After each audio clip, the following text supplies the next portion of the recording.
Climate disasters are destroying the lives and livelihood of many people in the country. Women and children are 14 times more likely to die during climate disasters. It is estimated that 80% of people displaced by climate change are women, according to UN Environment. At the same time, the causes of climate change are receiving 20 times more funding than the solutions to climate change. As we mark this Climate Justice Week, we call upon everyone to take action in the fight against climate change.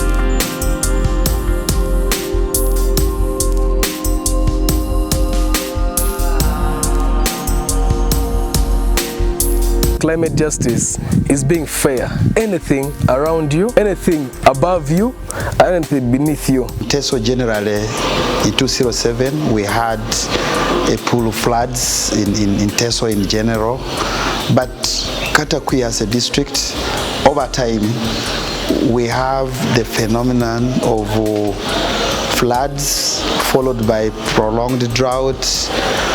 And when any district in Teso is not hit by drought, Katakwi, we must register in a year drought. In 2017, as Katakwi, we realized a very serious hit in terms of the drought. In Katakwi, we are having more than 20 roads, access road, community roads that are cut off. So when you talk about climate change in Katakwi, the hazards of climate change, they are real. Our district is like a basin. It collects water from the hills of Bulambuli, of Elgon, and also Kapchora, and also the side of Karamoja. And that effect is felt most here. Right now we are talking about people's gardens. Crops are already submerged. People had put simsim down, groundnuts, sorghum, cassava. They are all now soaked. Watermelon, someone had around 5 acres, but now it's all brown. It's all rotting in Omodo here, just because of the climate hazard that we received, flooding. It's related to the way we are utilizing the natural ecosystem. The earth system is affected so much in terms of the sensitive ecosystem, like wetlands. People have encroached because of the population, and also the land pressure. People are utilizing these low-lying areas. Rainfall came last night. This place was covered with water. It brought so many things. One of it, the mosquitoes, and now caused malaria. Even the house, those houses, especially when again over rains. Kopani dope ye chilili chute chilili kwa nairu na kana uni loya ye kana. Find the water also goes and damages the houses. There are these birds that can show that we are going to realize much rainfall, especially these eagles. You know, when they start coming, it shows now the rainfall, the rain season is coming, and that's when they now start knowing that we are going to realize rains. But again, there is this other bird. They call it in local language a kerekeret. When it comes, it gives you that sound.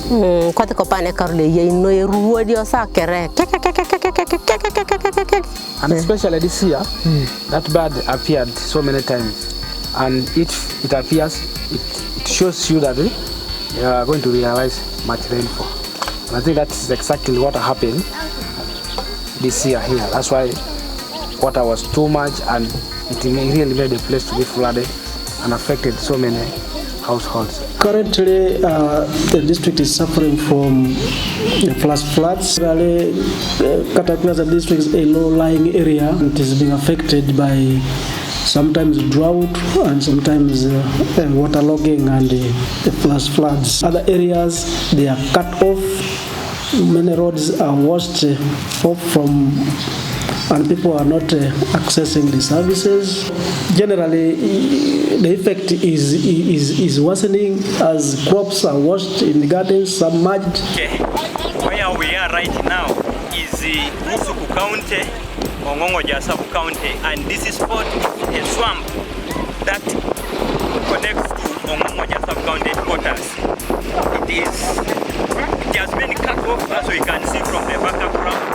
The rain has fallen heavily here, and the whole road has been washed away, the whole swamp.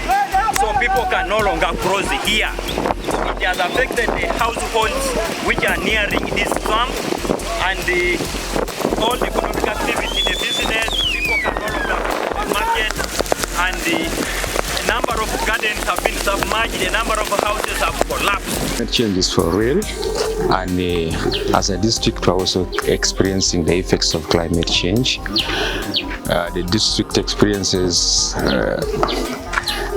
long dry spells. The district in some areas also, like in the sub-counties of Onino, we have the floods when it rains. And also, we also realize that as a district also are having a problem of deforestation. A lot of firewood, a lot of charcoal burning is going on. And it's because there's a lot of market in the neighboring districts, like Bukedia, Mbale, and I think some of it even crosses up to Kenya. Now, with the project of greening in place, it's very good that it will help us to increase on our biomass cover in the district. So once the institutions pick it up and there's a lot of trees planted in the district, and also the rate of deforestation is checked through the use of energy saving stoves, I think we shall be able to avert these negative effects of climate change in the district. 5 to 10 years ago, at least our teams, the communities were able to predict. When talk about the rain patterns, we could know we have 2 seasons by then. People know by the time Feb comes, March, early growing starts there. By May, we are trying to prepare for the second season. By June, July, September, August, September, we are going for the second season and getting our crops out at around when we are warming for festive seasons and people are making a second season harvest. But by large now, we have one season. We hardly have 2 seasons. We have now 1 season. Which season is not predictable. The methods people used to, the early warning systems that the community used to use, the birds, you know, for us we had unique birds. The pattern of wind, when it starts blowing to the west, when it gets back to the east, people used to use those traditional ways of determining the wet and the dry season. But now, all those systems don't work. All those early warning signs don't work. We had a lot of problems in this time when this water came and flooded. You'll find very many women are sleeping outside just under the tree, others are sleeping in the church. Again, we have got sanitation. Sanitation has become very poor because all the toilets have been submerged with water. As itself, transport has become costly. As such, people who are supposed to bring food cannot come because most people fear to pass even in this water to come inside. Women are now powerless, they can't manage, and even they cannot get a way to accommodate their kids, their children. Even the girls can decide just to move because you will find even when the mother is sleeping outside, the girl can go somewhere because of money, poverty. Women does not have money, they have become weak, their girls are being raped, are being defiled. Even others are leaving schools, have left schools because of this poverty. And also domestic violence has increased because of women not having money. When you go and ask for money from your husband, the man will say no money. The man can even decide to divorce you and leave you. Women are being divorced because of this flood. Have pregnant mothers, sometimes you get these mothers delivering from home. One, crossing that water at night is a problem to them. So when a mother is in labor, there's no way to go at night. The mother ends up delivering at home. Sometimes she goes over bleeding because of that transport going to the facility. And even that facility we are in, we are mixed up with pupils and even the patients, and of which we are also worried. In case there's an epidemic, even the children will be affected because we are all mixed up in the primary schools. Our facility was near here, you could even foot, you go. But now you are paying transport 4,000 border, of which some people cannot even afford going there. Our community is really in the dilemma of stress, of what to eat, because their crops have been submerged. So in the near future, we expect to have rain, to have now famine in this community. And it's very difficult difficulty now to help the community across the other side of the sub-county headquarters. Due to the effects of climate change, rains are unreliable. We have erratic rains that come once in a while. Last year alone, we planted over 18,000 trees. These trees were planted in the community, in schools. We had done a big disservice to the environment. And about climate justice, everything around us, everything we coexist with, everything within our eco-environment needs justice. So we have to give justice to our soils, to our trees, to everything above, within and below the ground. So that's why right now, in response to that, we are planting trees, we are using organic pesticides, we are using organic fertilizers to mitigate all these effects called the climate change you're seeing right now. Why climate is also critical livelihoods of people is that when you look at how our production systems are, it's 95% dependent on rain-fed agriculture. We are 95% dependent on rain-fed agriculture, climate-smart agriculture.